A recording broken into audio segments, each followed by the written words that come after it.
এগুলো দেখে কি মনে হচ্ছে বন্ধুরা? মনে হচ্ছে এই বরফ, আসলেই কিন্তু বরফ।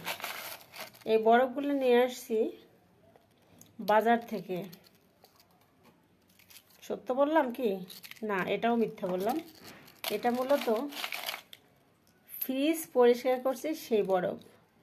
ফ্রিজটা কিভাবে পরিষ্কার করতে হয়, যে সকল বন্ধুরা তোমরা পারো না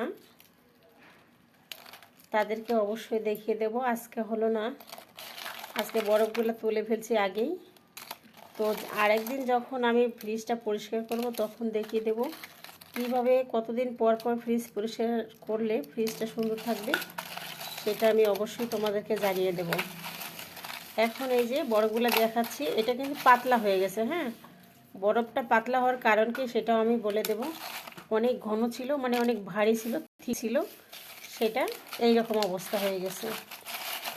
এটাই দেখার ছিল বন্ধুরা। ঠিক আছে, বাই বাই, ভালো থেকো।